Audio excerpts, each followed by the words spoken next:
variar la velocidad de un motor eléctrico en corriente alterna, podemos variar varias cosas. Por ejemplo, podemos variar la tensión de alimentación, podemos variar la corriente o podríamos variar la frecuencia. O podemos variar una combinación de esos tres aspectos anteriores. Entonces, repito, para variar la frecuencia de un motor de corriente alterna, nosotros podemos variar la tensión, podemos variar la corriente, podemos variar la frecuencia o hacer una combinación de esos elementos y de esa forma controlar la velocidad. ¿Cuál es el chiste final de controlar la velocidad de un motor de corriente alterna? Bueno, precisamente eso, controlar las vueltas, las revoluciones por minuto, las RPM, que da el motor, pero sin perder características del motor. Y la principal característica que no debemos perder es el par motor, o sea, la fuerza mecánica que el motor se obtiene del motor en el eje. Ejemplo, si yo voy a mover una pieza, voy a ocupar cierta fuerza para mover esa pieza. Esa fuerza es fuerza mecánica. Recuerde que un motor al final toma energía eléctrica y la transforma en fuerza mecánica. Esa fuerza mecánica es el par motor. Entonces, imagínense ustedes que yo necesito que una máquina, un quebrador de piedra, digamos. Esas son ya cuestiones totalmente reales en electrónica industrial. Esa piedra que ustedes han visto que llaman piedra cuarta para la construcción, no es que viene de ese tamaño, ¿verdad? Y la encuentran ahí en la naturaleza de ese tamaño, no, son piedras más grandes que son quebradas y entonces esas piedras las van quebrando de distintos tamaños, entonces está la piedra cuarta, la piedra no sé qué, la piedra no sé cuánto, que es, entonces, esa piedra, ¿cómo la quiebran? Es con un quebrador, con unos martillos hidráulicos eléctricos, entonces hay quebradores eléctricos que van golpeando esas piedras y las quiebran. Entonces, depende del tamaño que yo quiera de esas piedras. Normalmente yo tengo ahí una plancha que está golpeando las piedras y entonces tengo que controlar la velocidad con que ese motor gira para que, ¿por qué? Porque si yo lo hago muy rápido me despedaza todas las piedras y si lo hago muy despacio no hace nada. O incluso hay máquinas escogedoras de granos, por ejemplo, que lo que hacen es variar la velocidad de un motor para que en una superficie, esa superficie se mueva, tiemble como una gelatina, para que ustedes me entiendan. Entonces eso produce que es un principio de vibración, se llama un principio de vibración, que se usa montones para el control, controlando la velocidad y para escogencia de granos. Entonces hay muchas aplicaciones en las cuales yo tengo que gobernar la velocidad de un motor. Pero imagínense ustedes que regresemos a estos ejemplos y que usted tenga un problema. O sea, ustedes necesitan que el motor gire despacio para que quiebre piedras y queden muy grandes, solo partirlas en 2 o 3 pedazos cada piedra. Pero resulta que cada vez que ustedes le bajan la velocidad, el motor pierde fuerza. Ya la cosa no funciona. O sea, ya no le podemos sacar la fuerza que nosotros ocupamos. Entonces no se aguanta el aparato que estamos usando para quebrar las piedras. Entonces, habría que corregir ese problema, mis pollos. Habría que corregir el problema de que no puedo perder, repito, no puedo perder características eléctricas al variar la velocidad. Esa es la ecuación mágica. Es variar la velocidad sin que los parámetros del motor se afecten, sobre todo el par motor o la fuerza que yo obtengo de él. Otro problema sería que imagínense que yo le regule la velocidad al motor y entonces le baje mucho la tensión y entonces comience a dispararse la corriente. Y se me prende juego todo. O al revés, que yo le regule la corriente, entonces yo regulo la corriente para regular la velocidad, pero se me hace un alboroto con la tensión del motor. Entonces, repito, el chiste aquí es gobernar la velocidad del motor, sin afectar, repito, sin afectar los otros parámetros. Para eso, hagamos un pequeño repaso aquí rápido para recordarnos. Recuerde que nosotros teníamos aquí que los motores se pertenecen a lo que llamamos máquinas eléctricas. Y las máquinas eléctricas están divididas en estáticas, o sea, no se mueven, y en giratorias, o que rotan o que se mueven. Dentro de esto, nosotros ya hemos visto el transformador, que lo vimos el año pasado, ¿verdad? Y todo el mundo sabe que es un transformador y que habían reductores, elevadores y de acople o uno a uno, ya. Eso es conocido para ustedes, mis pollitos. Después, en el caso de las máquinas eléctricas, ¿qué teníamos en el caso de las máquinas eléctricas? Teníamos que íbamos a tener máquinas eléctricas de corriente alterna, y máquinas eléctricas de corriente directa. En el caso de las máquinas de corriente alterna, teníamos de corriente alterna solamente o lo que llamamos los motores universales.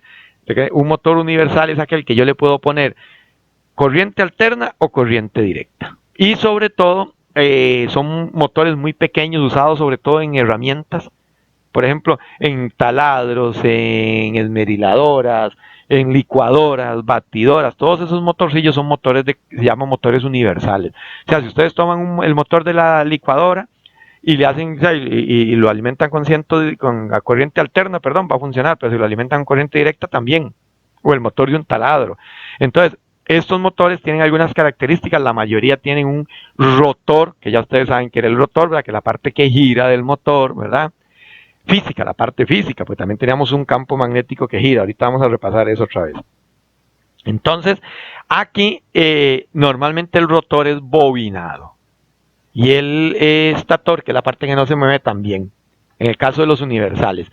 Ahora, en el caso de los motores que solamente se alimentan con corriente directa, tenemos que se dividen en monofásicos, y en los monofásicos tenemos con bobina auxiliar de arranque, de condensador o en espira de cortocircuito. Pero aquí aparecen estos señores que se llaman los motores polifásicos. Y entonces tenemos los asíncronos y los síncronos, que eso ya también lo habíamos visto. Y entonces los motores asíncronos tienen de jaula de ardilla y de rotor de vanado. Recuerden que el rotor de vanado es el que se alambra, el jaula de ardilla era que da pelota, ¿verdad? Metálica, que es un rotor de jaula de ardilla o cortocircuito, y se le llamaba así porque se parecía, o sea, cuando se está construyendo parece la jaulita de una ardilla, ¿verdad? Y alguien que le sobraban neuronas le puso jaula de ardilla. Entonces, aquí repasar algunas cosas importantísimas, mis pollos. Bueno, ¿qué era asíncrono y qué es síncrono? ¿Verdad? Entonces, ahorita en otra filmina yo voy a retomar esto de qué es asíncrono y qué es síncrono. Estos detalles ya son importantes. Cuando nosotros habíamos visto principios de máquinas eléctricas el año pasado, que ustedes estuvieron ahí haciendo su bobinado y todo eso para que eso no fuera una caja negra, ya ahora sí comenzamos a sacarle provecho a eso que estuvimos haciendo.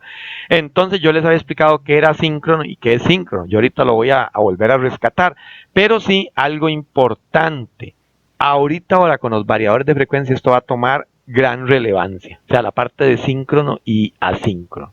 Después, en el caso de los motores de corriente continua, tenemos de imán permanente y tenemos de campo bobinado, donde en campo bobinado, o de rotor bobinado, quiere decir que se dividen en serie, derivación y compuestos. Y después tenemos los motorcitos híbridos, ¿verdad? Que es donde está el motor de paso, que lo tenemos que ver este año, si Dios lo permite, que es de imanes permanentes y de reluctancia variable. Me recuerdo que yo les llevé un rotorcillo de imanes permanentes ahí, pero todo eso, esta parte sí la vamos a retomar nuevamente y seriamente porque hay que verlo ya con más profundidad, los motores de paso a paso, por ejemplo. Ok, entonces así a nivel general, entonces, ¿qué teníamos?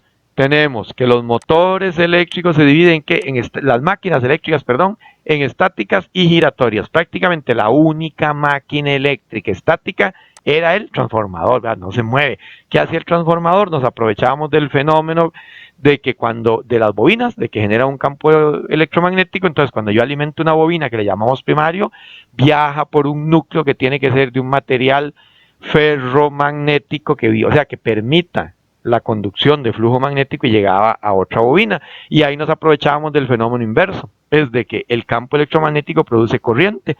Entonces, ese fenómeno nos ayudaba con un bobinado secundario y entonces, así por inducción, porque en realidad las bobinas no se están pegando, por inducción de flujo magnético, obteníamos un bobinado, una tensión y una corriente en el secundario, ¿verdad? Y que depende de la relación que había entre una bobina y otra, así se llamaba el transformador. O sea, existe una relación que nos permite tomar una tensión de entrada y hacerla más chiquitica a la salida.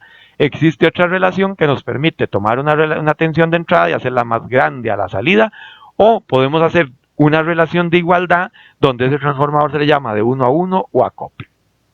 Y por el otro lado, de ahí teníamos las máquinas giratorias o motores, que es la parte central de esto, donde tengo motores que se alimentan con corriente alterna y motores que se alimentan con corriente directa.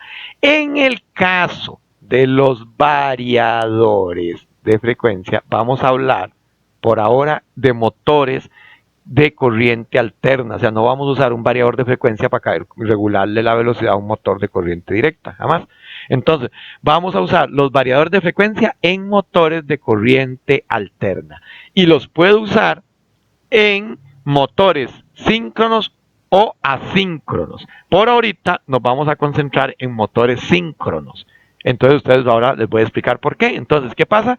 Máquinas eléctricas se mueven, no se mueven, con corriente alterna, con corriente directa, y en el caso de las de corriente alterna, nosotros nos vamos a concentrar en las polifásicas y dentro de las polifásicas en los motores síncronos, en los motores síncronos. Nosotros podríamos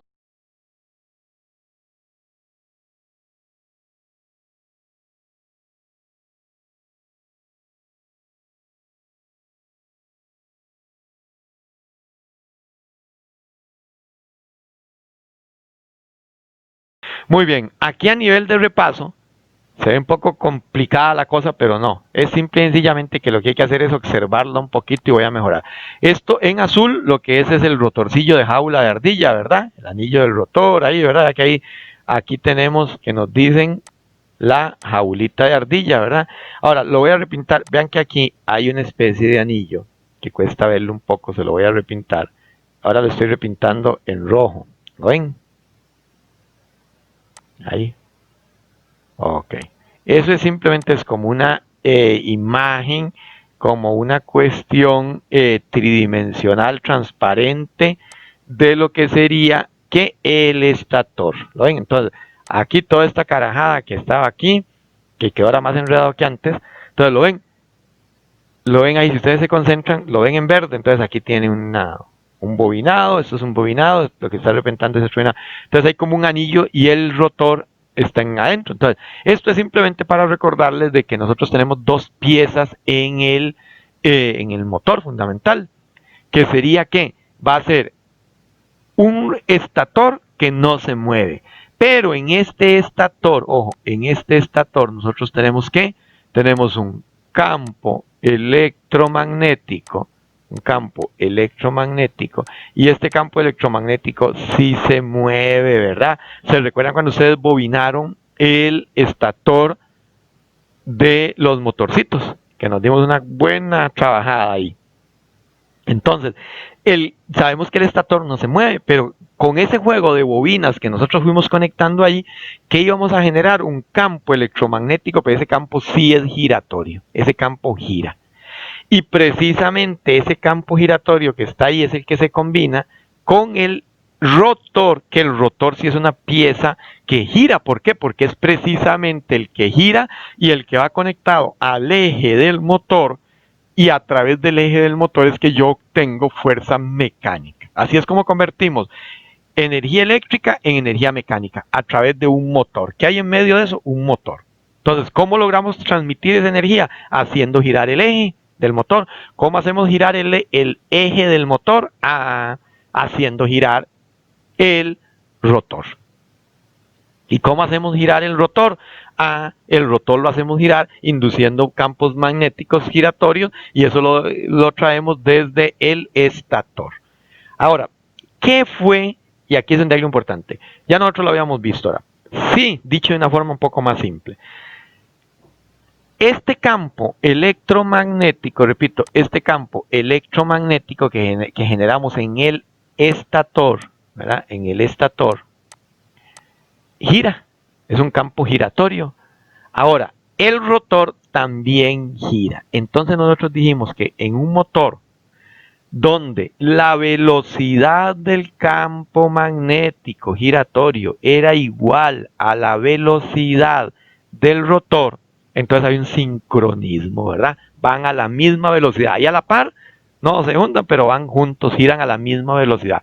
Entonces, si yo tengo un motor donde se da eso, que el campo giratorio del estator va a la misma velocidad que el campo, que el rotor, entonces resulta que eso es un motor síncrono. Síncrono, ¿por qué? Porque hay una sincronía entre ambos. Ahora, si hay una diferencia de velocidad entre el campo del estator y el rotor, entonces era un motor asíncrono, ¿cierto? Era un motor asíncrono.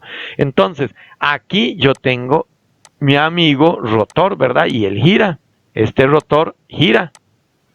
Entonces, si este giro es igual o lleva la misma velocidad que este giro, entonces resulta que es síncrono. Si hay una pequeña diferencia entre las velocidades, es asíncrono. Es asíncrono. Entonces ahí ya pudimos recalcar de nuevo la diferencia entre síncrono y asíncrono. Y va a ser importante y ahora van a ver por qué. Bueno, observemos aquí. Y ahora aquí empezamos ya a entrar un poco en lo que nos interesa. Dice, los variadores de frecuencia, lo ven aquí, dice variadores de frecuencia, operan bajo el principio de que la velocidad síncrona, ¿verdad? La velocidad síncrona de un motor de corriente alterna está determinada por la frecuencia de AC suministrada y el número de polos en el estator de acuerdo con la siguiente relación o fórmula. Y tenemos aquí esta formulilla. Entonces, ojo, ¿qué es en realidad el asunto del variador de frecuencia? Lo que nos dice aquí. Variador de frecuencia opera bajo el principio de que la velocidad que síncrona, ¿verdad? Estamos hablando de que en esta primera etapa de que vamos a ver de los variadores de frecuencia, nos vamos a referir a la velocidad síncrona. ¿Qué quiere decir eso? Vamos a suponer que la velocidad, o la idea es que la velocidad del campo giratorio del estator sea igual a la velocidad del rotor. Entonces, eso nos va a permitir utilizar esta formulita que está aquí, donde dice que RPM, que recuerden que RPM son revoluciones por minuto, o sea, en pocas palabras, cuántas vueltas da el motor en un minuto. Entonces, estamos aquí, entonces, revoluciones por minuto, cuántas vueltas da un motor en un minuto. Entonces, dice que las revoluciones por minuto van a ser igual a tomar la constante 120, lo multiplicamos por el número de polos, lo multiplicamos por la frecuencia que le estemos aplicando a ese motor y lo dividimos entre P, que es el número de polos. Entonces dice, donde RPM es revoluciones por minuto, ¿verdad? RPM, revoluciones por minuto. F es frecuencia, ¿verdad? Ya todos sabemos. Y por último, P es número de polos. Ojo, yo sé que por ahí deberían estar un poco confundidos, así debería ser, confundidos con lo que es el número de polos. Por ahorita no nos vamos a meter en eso, vamos a dar por hecho el párrafo anterior que dice la cantidad de polos, repito, cantidad de polos más frecuente usado en los motores síncronos otra vez. Entonces, ¿qué les dije yo en la clasificación de máquinas eléctricas? Que por ahora íbamos a trabajar en ¿qué? En motores síncronos. De nuevo, motor síncrono. Campo giratorio del estator lleva la misma velocidad que el rotor. Entonces, nos dice que en este tipo de motores, la cantidad más frecuente de polos son 2, 4, 6, 8. Ya, entonces ya tenemos que vamos a trabajar en una eventualidad. P va a ser siempre igual a 2, a 4, a 6 o a 8, dependiendo del tipo de motor. Ahora, ¿qué pasa en esto? Observen. Dice, siguiendo la ecuación citada, resulta entonces que voy a poder obtener, o sea, si yo tengo un motor de 2 polos, esa es la parte que me interesa que sepan por ahora, que yo tengo un motor de 2 polos, voy a obtener 3.600 revoluciones por minuto. Si yo tengo un motor de 4 polos, voy a obtener 1800 revoluciones por minuto. Si yo tengo un motor de 6 polos, voy a obtener 1200 revoluciones por minuto. Y si tengo un motor de 8 polos, voy a tener 900 revoluciones por minuto.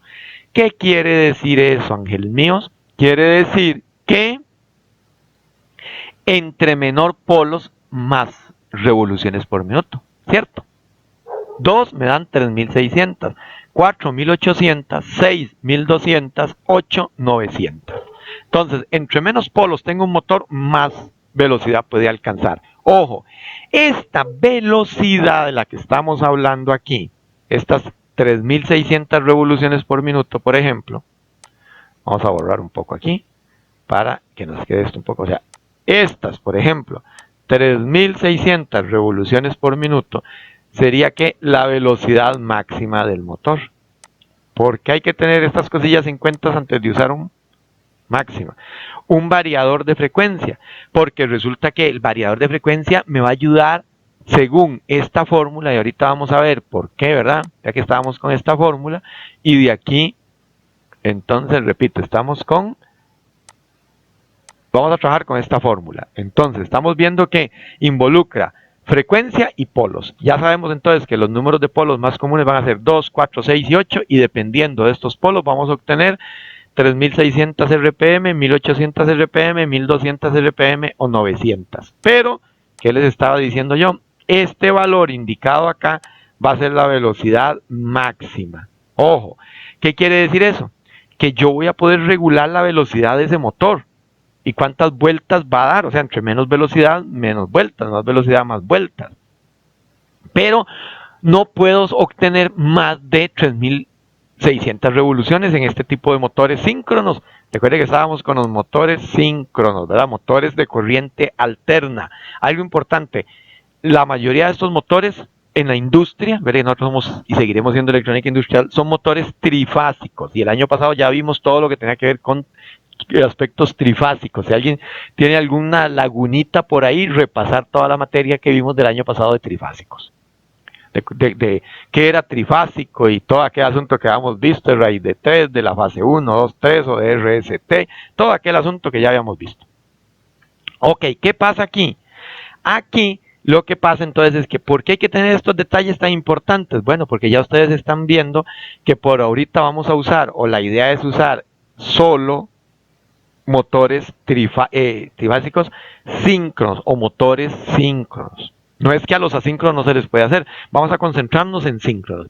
Y que este asunto de los polos, eso sigue siendo igual si es asíncrono o síncrono. Lo que pasa es que entonces hay que tener claro, si yo tengo un motor de 2 polos y le voy a regular la velocidad, yo no voy a poder obtener más de 3600 revoluciones de ese motor.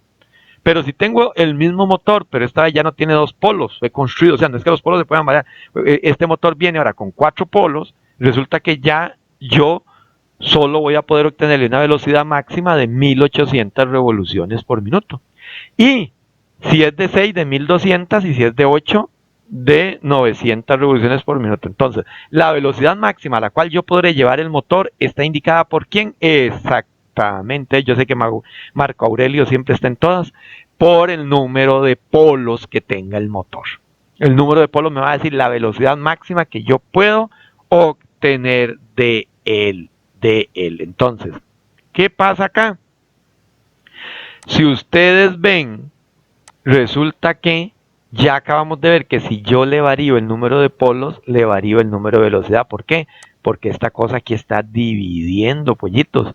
Entonces, si yo divido entre 2, me va a dar un resultado. Pero si yo divido entre 4, me va a dar un resultado más pequeño. Y si divido entre 6, me va a dar un resultado más pequeño. Y si me divido entre 8, me va a dar un resultado más pequeño.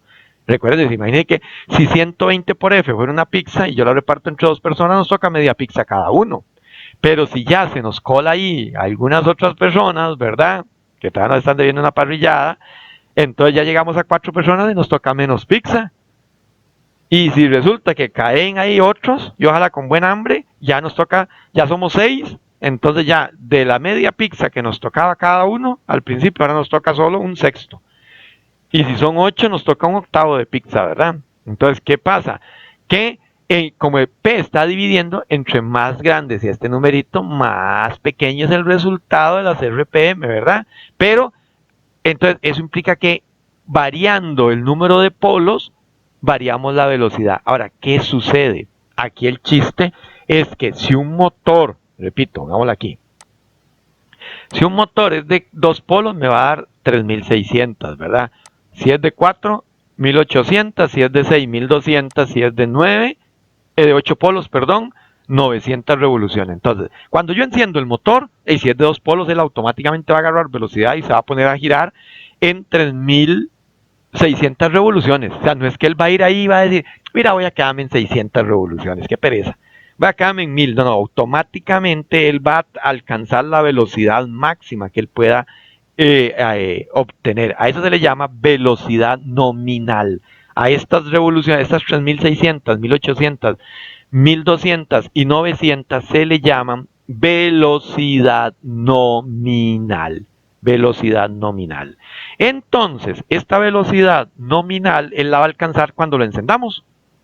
Pero ¿qué pasa? Yo tengo un motor de 3600 revoluciones y yo quiero gobernar la velocidad de él. De ahí, tendría que cambiarle el número de polos si solo estoy aquí ahorita que estoy en polos, ¿verdad? Entonces tendría que desarmar el motor, volverlo a bobinar y llevarlo. Y si al día siguiente ocupo que ya no trabaje a 1000 revoluciones, sino trabaje a 1100, adivinen qué, tengo que desarmar el motor y ver qué le hago para bajar eso. Y eso no es tan cierto, el número de polos es fijo, tan sencillo como eso. O sea, yo no puedo agarrar ahí y decir, voy a tener 1,75 polos, voy a tener 4,20 polos, o voy a tener 6,27 polos. No, ese es un número ya establecido, que no puedo hacerlo porque es producto del bobinado. Recuerde que nosotros hicimos grupos de bobinas, ¿verdad? Esos son los polos. Por ahí andamos cuando estábamos bobinando. Lo que pasa es que no quiero complicar la cosa ahorita metiéndome con la definición de polos y eso. Entonces, ¿qué pasa? Que resulta que entonces esto nos deja como conclusión que en realidad el variar el número de polos, si bien varía la velocidad, cuando yo cambio el número de polos, lo que obtengo es una velocidad máxima. Y el motor va a ir hasta esa velocidad máxima, desde cero a esa velocidad. En medio no va a haber nada. Yo no le puedo regular velocidades alternativas. Eso nos deja, según esta fórmula, caramba, denme un momento. Eso nos deja a quién, miren ustedes, a la frecuencia. ¿Por qué? Porque si yo tomo y tengo que son 2 polos, ok, perfecto. Eso no va a variar. 120 sería una constante, ¿verdad? Este 120 que es una constante. Entonces, pero si yo varío, repito, si yo hago variar AF 120 por un valor determinado de F me da cierto número. Ese número dividido entre 2 me da otro número que sería la velocidad. Ahora, si yo de alguna forma logro variar la frecuencia, entonces quiere decir que a cada valor de frecuencia que yo ponga voy a obtener una velocidad distinta. Entonces quiere decir que yo puedo variar la velocidad del motor variando ¿qué? Exactamente, variando su frecuencia. Si yo varío la frecuencia, mantengo el número de polos fijo, que ya les dije que cambiarlo es complicadísimo, no tiene ningún sentido. Prácticamente yo tendría que despedazar el motor cada vez que quiero cambiarle el número de polos. Entonces, no habría o sea, físicamente eso no tiene sentido. Entonces, pero la frecuencia sí. Entonces, ¿qué es lo que necesito yo encontrar? Necesito encontrar alguna carajada que me ayude a variar la frecuencia que yo le estoy mandando a ese motor. Recuérdese entonces que cuando yo alimento un motor de la red eléctrica común y corriente, ¿cuánto es nuestra red eléctrica? Totalmente de acuerdo, Malaquías. Es que Malaquías siempre, a mí me sorprende, gracias Mala, porque yo sé que Malaquías siempre estudia y siempre está ahí. Claro, Malaquías, la frecuencia de nuestra red eléctrica es fija a 60 Hz, y si estuviéramos allá por las Europas, me imagino que una vez ya nos hubiéramos muerto de coronavirus, y la frecuencia por allá es 50 Hz. Entonces, la frecuencia, repito, la frecuencia de la red es fija.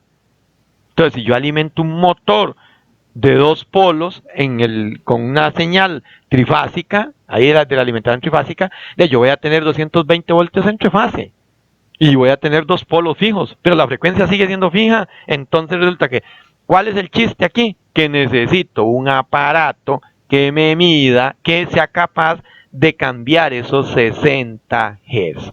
Repito, necesito un aparato que sea capaz de cambiar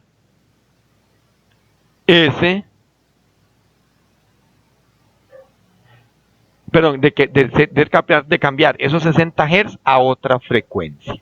Ojo, a esa frecuencia y a esa tensión, ahorita vamos a ver, le llamamos valores nominales, igual que a estas velocidades. O sea, ¿qué quiere decir?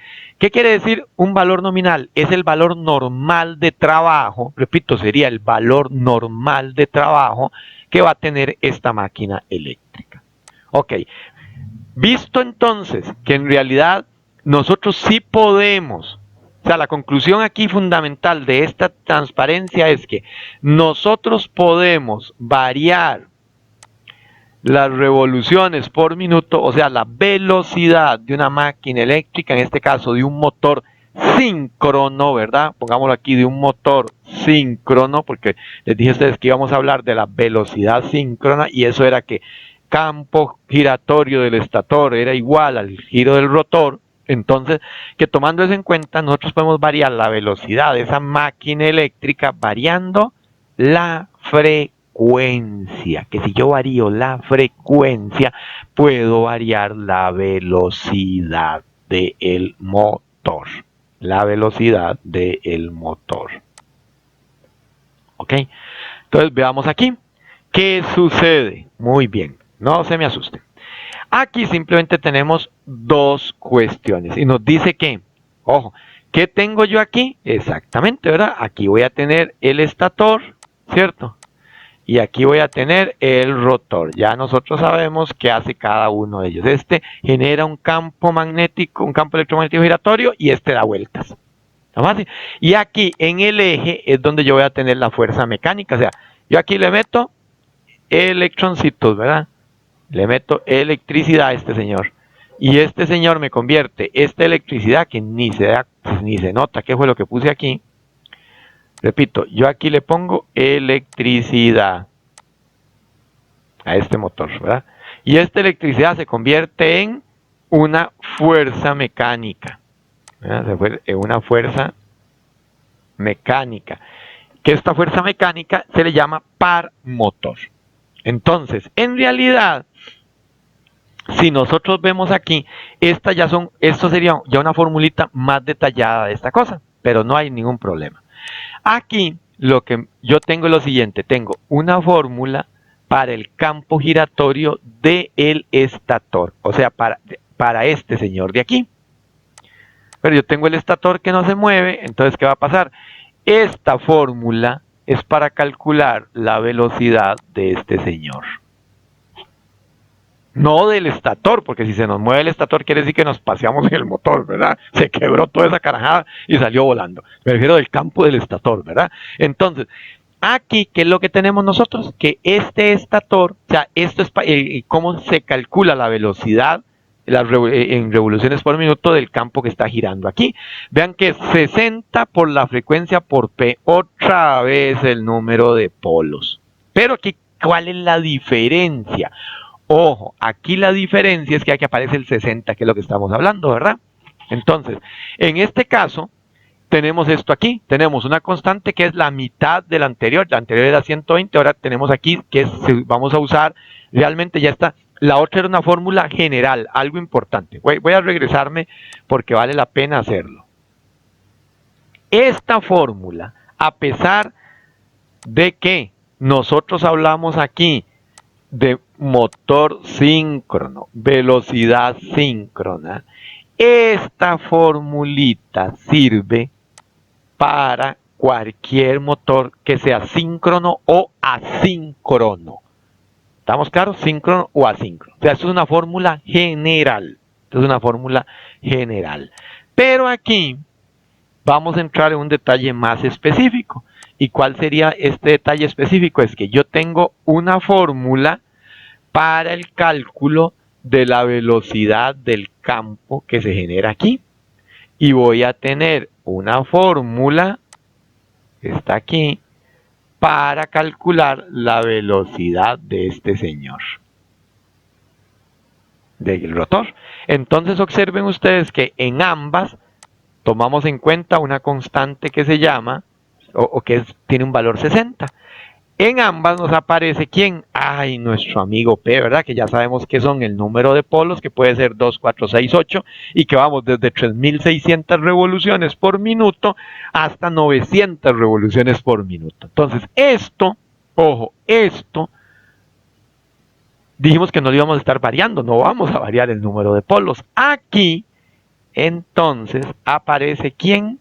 Exactamente, aparece nuestra amiga frecuencia en las dos. Aparece nuestra amiga frecuencia en las dos. Entonces, 60 es 60. P no lo vamos a variar. Volvemos a lo mismo. Entonces, resulta que, ustedes ven de esta fórmula, podemos concluir que cuando nosotros variamos la frecuencia, al final el impacto de variar la frecuencia afecta tanto al campo magnético giratorio del estator, ¿verdad? Como al campo magnético, que hay un campo electromagnético, ¿verdad? Entonces, ¿qué pasa aquí? Que al variar la frecuencia, repito, el impacto de variar la frecuencia va a afectar a el rotor y al estator. Estatorcito que lo tengo aquí, ¿verdad? Al estator y al rotor. A los dos los va a afectar. Va a afectar a los dos. Ahora, aquí aparece, en este caso, en el caso del rotor, vean ustedes que aparece esta cosa aquí, que dice que es 60, vean que la fórmula es la misma, nada más que en el caso del rotor agregamos un valor nuevo ahí, ¿verdad? Que está entre paréntesis, que dice que es 1 menos S.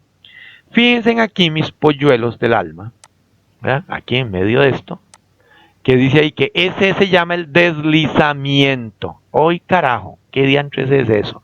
Parámetro adimensional que varía con la carga. En realidad, el deslizamiento es precisamente esa diferencia que estábamos notando entre la velocidad de giro de el campo giratorio del estator y el rotor.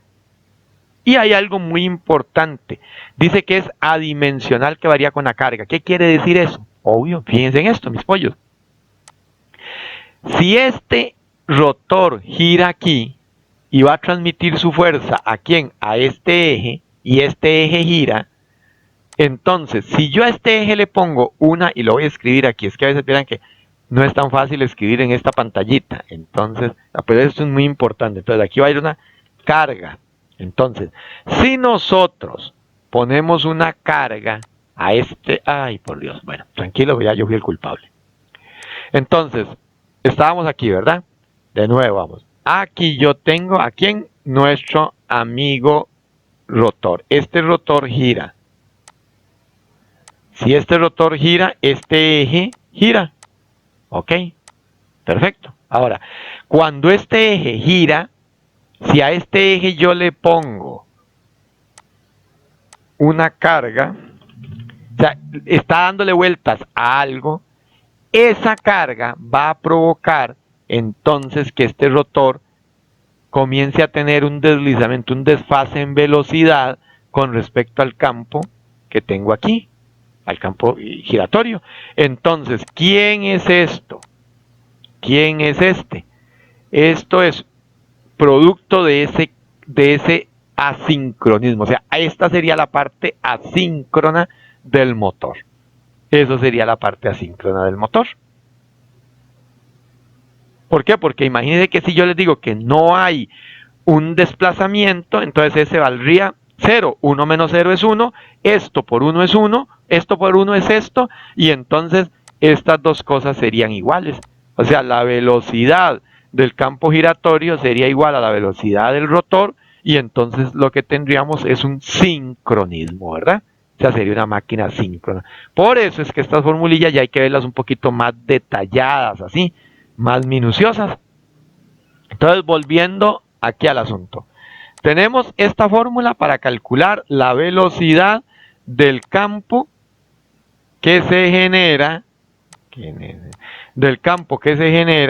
acá en el estator, ¿verdad? Tenemos aquí que este es nuestro estator. Nos vamos de este otro lado y entonces aquí vamos a tener que esta formulilla es para calcular la velocidad de giro de nuestro amigo rotor. Ok, resumiendo. Y que también mencionamos que en ambas aparecen polos que no los vamos a tocar. Tenemos 60, que es una constante en ambas.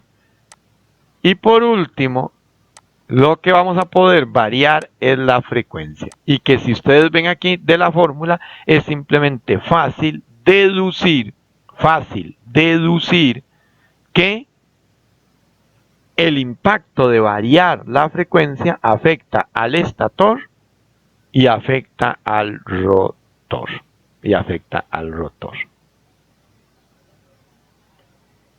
Por eso es que variamos la frecuencia y no el par, por ejemplo. Ahora, ¿qué sucede? Resulta que al variar la frecuencia yo varío los parámetros. Entonces, aquí está ahí escondidita, pero voy a que está, ok, aquí escondidita, pero voy a aumentarla. ¿Saben? Vamos a aumentarla. Esta formulita que está aquí, que es el flujo magnético en el motor, al final va a concentrar que de ahí todo.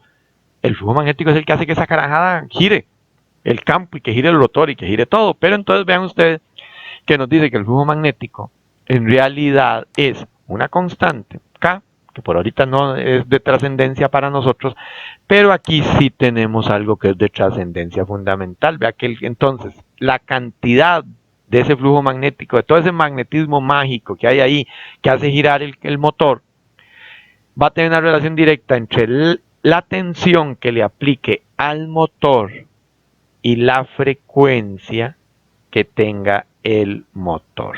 Repito, la tensión y la frecuencia. Entonces el flujo magnético va a ser K multiplicado por lo que debe dividir la tensión de alimentación, el voltaje de alimentación de el motor entre la frecuencia. Por ejemplo, si a ustedes les digo, tengo un motor a 220 voltios, 60 Hz, entonces, ¿qué habríamos nosotros ahí? De ahí, simple y sencillamente tomamos los 200 voltios, los divido entre 60 y eso me daría exactamente 3,66. Y ese 3,66 multiplicado por esta constante me va a dar el flujo que yo ando buscando. Pero no nos interesa ahorita calcular eso, lo que nos interesa es esto. O sea, que hay una relación, oiga, hay una relación voltios-frecuencia. O sea, hay una relación tensión-hertz, tensión-frecuencia, voltios-hertz. O sea que vamos a tener que encontrar la forma, y ojo, aquí es la parte donde hay que ponerle mucha atención a esta carajada. ¿Qué les dije yo al principio? Ustedes se recuerdan, mis polluelos, les dije que el chiste de gobernar la velocidad de esta cosa, ¿verdad? De gobernar la velocidad de este motor, era hacerlo de tal forma que no pudiéramos perder esta es la ecuación para el par motor, que tampoco nos interesa ponernos a calcular ahí el par motor ahorita y hacer todos esos desarrollos, eso no es la idea de este momento. Lo que sí es importante es que, yo les dije a ustedes, el chiste hay que jugar de tal forma que cuando yo le regule la velocidad a este señor, o sea, cuando yo regule la velocidad de este campo y la velocidad de este rotor, no debo de perder par motor o los valores nominales de ese motor debemos tratar de que se mantengan. O sea, yo no necesito que cuando yo regule la velocidad, si yo tengo un motor de 10 amperios, en un momento otro me esté consumiendo 100. Eso sería una catástrofe, ¿verdad? O si yo tengo un par motor X, se me reduzca 10 veces ese par motor. Entonces, el chiste era reducir velocidad o gobernar velocidad, no necesariamente reducir, puede ser subir. Entonces, gobernar velocidad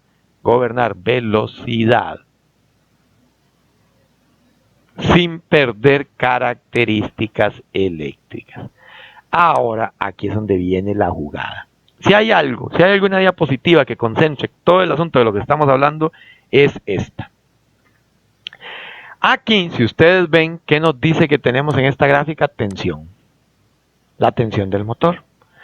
¿qué nos dice que tenemos aquí en azul? El par motor. Entonces tenemos par motor, tensión, ¿cierto? Y aquí, ojo, aquí, observemos aquí, ¿verdad? ¿Qué nos dicen que tenemos aquí? Frecuencia. O sea, aquí vamos a ir aumentando la frecuencia. Entonces veamos qué pasa. Aquí nos dice que conforme yo aumente la frecuencia, se va a ir dando una relación, o cuando yo varío la frecuencia, se va a ir dando una relación entre la tensión y el par motor. Veámoslo aquí, digamos. Imaginen, yo aquí tengo este valor. Entonces observen ustedes que al tener este valor aquí, o sea, este valor de frecuencia me va a generar un valor de tensión y va a provocar un cierto par motor. Repito, aquí yo voy a tener un cierto valor de frecuencia. Aquí voy a tener un cierto valor de tensión y entonces aquí va a tener un cierto par motor. Cierto par motor o fuerza. Recuerden que la idea del par motor es la fuerza que yo estoy teniendo en el eje y es que es la parte más importante aquí, ¿verdad? Entonces, ¿qué sucede? Observen qué pasa si yo voy un poquito más para allá. Ah, caramba, vean aquí, digamos. Observen esta flecha. Entonces, aquí tengo un cierto valor de frecuencia. Tengo un cierto valor de par motor y un cierto valor de tensión. Pero aquí, ¿qué ocurrió? Si ustedes observan, después de cierto límite, vamos a marcarlo aquí. Después de cierto límite, lo que va a pasar es que la frecuencia aumenta, sigue aumentando la frecuencia, después de cierta frecuencia, o sea, yo voy subiendo y subiendo la frecuencia, después de tener cierto valor de frecuencia, ¿verdad? Aquí hay una cierta cantidad de hertz, ¿verdad? De frecuencia, ¿verdad? Que la frecuencia se mide en hertz y se denota como Hz. Entonces, después de alcanzar cierto valor de frecuencia, se va a dar algo, la tensión va a ser constante, ¿la ven? La tensión no sube. Pero el par motor, ¿qué pasó con el par motor? Claro, ya todos lo vieron, el par motor bajó. Y yo no quiero eso. ¿Lo ven aquí en la curva? Nosotros no queremos eso. Nosotros lo que queremos es mantener una velocidad constante, pero con un par motor constante, que el par no perder par motor, porque es, o sea, al ir bajando el par motor quiere decir que el motor va teniendo menos fuerza, y menos fuerza, y menos fuerza, y menos fuerza, y hasta que no nos va a servir para nada, va a ser un lindo adorno nada más. Entonces, ¿qué es el chiste aquí? Aquí el chiste, como ustedes lo pudieron ver, es que yo voy a partir de un cierto valor de frecuencia, 0 puede ser, no importa, 0 Hz, y conforme yo aumente ese valor de frecuencia, voy a tener que, ojo, voy a tener que buscar la forma de ir subiendo el voltaje en el motor. ¿Para qué? Para mantener un par motor constante, que ese par motor no se me caiga. Entonces de aquí lo que nosotros concluimos o sacamos es que para que el control de la velocidad del motor utilizando frecuencia sea efectivo, yo debo tratar y buscar la forma de respetar la relación tensión-frecuencia. ¿Para qué? Porque esta relación va a tener una injerencia directa en el flujo que yo tengo ahí. Este flujo lo que me va a provocar es tener un par motor constante. Y este par motor constante, todos los variadores es el que me va a permitir aprovechar el motor, aunque la velocidad sea diferente. Todos los variadores de frecuencia nos permiten un control vectorial. El Micromaster 440 de Siemens sí nos permite los dos. Entonces, por eso primero empezamos a trabajar con este. Ok, ahora que ya vimos aquí nada más, veamos aquí hay otra cosita aquí. En un motor, es más, voy a ver, vamos aquí, vamos a hacerla más grande para aprovecharla. Ok. En un motor, al final yo voy a tener una corriente total del motor. Digamos que son 10 amperios. O sea, vamos a poner, por ejemplo, 10 amperios. Ok, esta corriente de 10 amperios, en realidad, vean ustedes aquí que es una suma vectorial, es la resultante, la hipotenusa de ese triangulito, diría el otro, ¿verdad?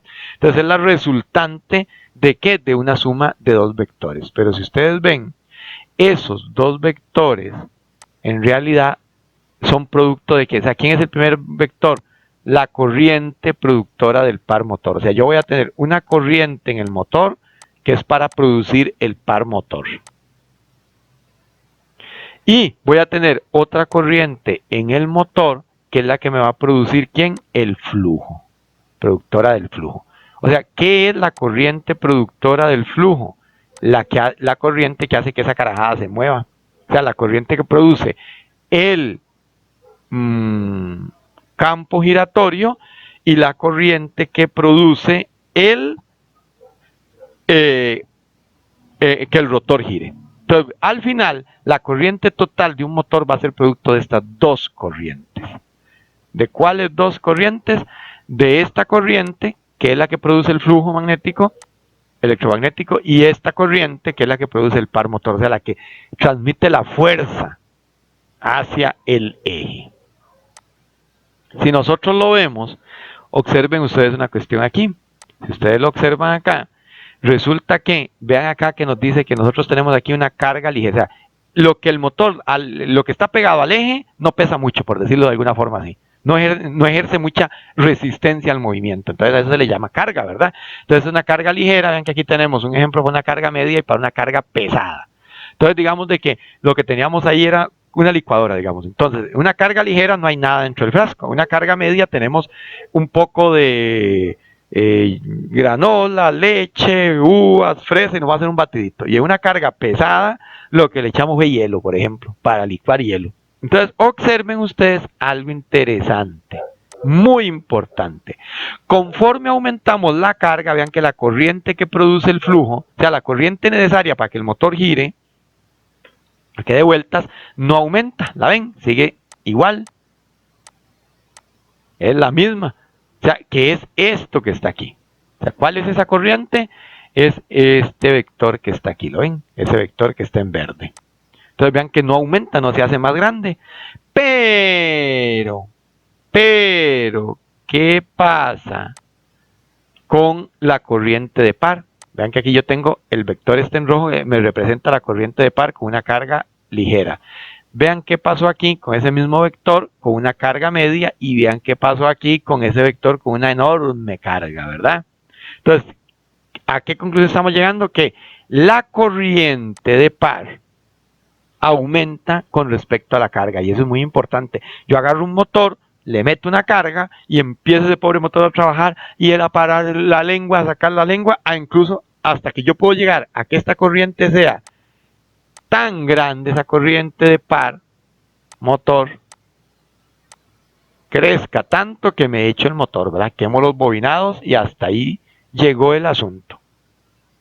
Entonces, en un motor, la corriente total de ese motor va a estar formada por ¿qué? Esta es la corriente total y en realidad es la suma de esta corriente, que es la corriente productora del flujo electromagnético, y de esta corriente, que es la corriente productora del par motor. La corriente productora del par motor. Entonces, y que ya vimos que la corriente de flujo se mantiene constante aunque la carga aumenta, pero la corriente de par no se mantiene constante cuando aumenta la carga. Entonces, ¿cuál es la repercusión? ¿Por qué estamos viendo eso? Porque recuerde que al final sigue siendo ley de Ohm, ¿verdad? Papi Ohm seguirá siendo Papi Ohm y entonces, si yo tengo en el motor tensión y tengo y hay una corriente que varía, entonces también va a variar las características del motor. Por eso, también cuando nosotros vamos a poner un variador de frecuencia hay que tener en cuenta la carga que el motor va a estar moviendo. ¿Por qué? Porque hay una corriente que va a estar aumentando con respecto a eso. ¿Ok? Entonces, ¿cómo hace eso? ¿De quién estamos hablando hace horas? Mire, hace horas estamos hablando de esta cosa que está aquí en bloques. Y eso se llama un variador de frecuencia. Un variador de frecuencia. ¿Qué hace un variador de frecuencia? Algo tan simple. Toma la entrada en AC. Esto es corriente alterna, ¿verdad? AC. toma, ay carajo, por Dios santo. Toma la entrada, que es AC, ¿no? Entrada que es AC.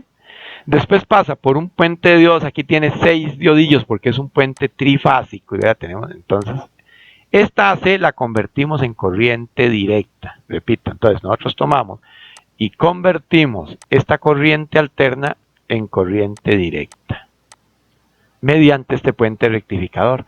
Y después tomamos esta corriente directa y adivinen que la convertimos otra vez en corriente alterna. Entonces dirán ustedes, entonces ¿para qué tanto trabajo? Ya tomamos la corriente alterna, la pasamos a corriente directa y después de que esté en corriente directa la volvemos a pasar a corriente alterna. Ah, carajo, qué enredo, ¿verdad? Eso es, ahora, ¿cómo hacemos esta conversión? Entonces, de corriente alterna a corriente directa usamos un puente rectificador que está aquí. Ahí, está ahí. Ahora, de corriente directa a otra vez corriente alterna, lo que se usa, y ahora está, o sea, es muy común, prácticamente todos los variadores de frecuencia lo tienen, es un juego de regulación hechos con este tipo de transistor que se llama un IGBT. Repito, se llaman transistores IGBT. Los transistores IGBT o de conmutación. Entonces, si nosotros tomamos esta señal de corriente directa y la hacemos pasar por este puente de IGBTs, lo que voy a tener a la salida, mis pollos, es una señal alterna. Vean, aquí dice que lo estamos convirtiendo en alterna, pero no es la señal alterna que nosotros estamos acostumbrados a ver. Entonces observémoslo aquí en este diagrama en bloques. Nosotros vamos a meter al variador de frecuencia esta señal. Nosotros vamos a meter esta señal. Y lo que vamos a tener a la salida es esta señal. Esta señal. Entonces fíjense ustedes que es una señal alterna, pero ahora no es senoidal. A esto se le llama una señal cuasi alterna. Repito, es una señal cuasi alterna. Vean que es el producto de unir un montón de pedacitos de esta señal de entrada. O sea, yo tengo aquí una señal de entrada y esto que está aquí, que aquí es el variador de frecuencias, ¿verdad? Lo ven aquí, esto es el variador de frecuencias. ¿Qué hace este variador? Ese variador que está señalando y señalando ahí, toma a esta entrada y la convierte en una salida que tiene esta forma de aquí. Entonces, a esta señal se le llama una señal cuasi alterna y tiene una pequeña diferencia con respecto a la señal de entrada. Es que esta señal es producto, o sea, estos IGBT tomaron esta señal alterna, esta señal directa, y le comenzaron a dar distintos valores. Entonces construyeron una especie de imagen de la señal de entrada, pero la diferencia enorme es que a esta señal de salida cuasi alterna yo le puedo variar la frecuencia. O sea, el variador de frecuencia le puede variar. Entonces, ¿por qué? Porque lo que hace es como un picadillo, que ya nosotros hablamos que era un muestreo. Entonces, la señal lo que hace es tomar un muestreo y entonces, entre más rápido o más despacio tome ese muestreo, así va a ser la frecuencia de la señal de salida. Entonces, esta señal de salida tiene en tensión y corriente prácticamente las mismas características de la señal de entrada, pero no en frecuencia. O sea, esa señal se le varía la frecuencia. Entonces, el variador de frecuencia, eso es lo que hace. Toma y convierte una señal alterna en directa, después la vuelve a convertir en alterna, pero esa nueva señal en alterna ya no se llama señal senoidal, sino se llama una señal cuasi senoidal. Y que tiene una apariencia similar, pero que no son iguales. Y la diferencia fundamental es que a la señal de entrada no le variamos la frecuencia. A la señal de salida sí le podemos variar la frecuencia. Y entonces ya habríamos solucionado el chiste de variar la frecuencia. Entonces, ¿qué hace el variador de frecuencia? Nos varía la frecuencia, así de fácil, chicos. Suena muy tonto, pero es cierto. El variador de frecuencia lo que hace es variarnos la frecuencia. Tan sencillo como eso. Entonces, ¿qué pasa acá? Vamos a hacer una pequeña cuestión aquí importante. El chiste de este aparatito es que él, cuando yo lo programo y le digo, mire, usted va a trabajar en un control escalar, ya él sabe que va a tener un límite. Ese límite está, o sea, él ya se programa. Entonces, ¿qué es el video que ustedes tienen que ver una y otra vez? Eso lo hacemos con parámetros. Entonces, yo lo programo ¿para qué? Para una frecuencia que hay aquí, ¿verdad? Una frecuencia que le llamamos frecuencia nominal. Y que esta frecuencia sería, en el caso de nosotros, 60 Hz. ¿Ok? Entonces, cuando ustedes lo programan para que trabaje de forma nominal, él va a variar la frecuencia desde 0 hasta 60 Hz. Pero de una vez, conforme va variando la frecuencia, él varía la tensión. Varía la tensión que yo le estoy... Puede que aquí la tensión va a ser constante. Entonces, él simplemente agarra y dice, bueno, voy subiendo la frecuencia, voy subiendo la tensión. Voy bajando la frecuencia, voy bajando la tensión. ¿Para qué? Él eso lo hace solo. O sea, este juego de tensión-frecuencia, él lo hace solo. Voy a ponerla de otro color para que sea mejor. Entonces él agarra y comienza a jugar con la tensión y la frecuencia para poder tener, repito, para poder tener acá lo que nos interesa, que es un par motor fijo. Aquí ya ahora yo lo que tengo aquí es un par motor. Entonces, en el caso de que el variador de frecuencia está trabajando en forma escalar,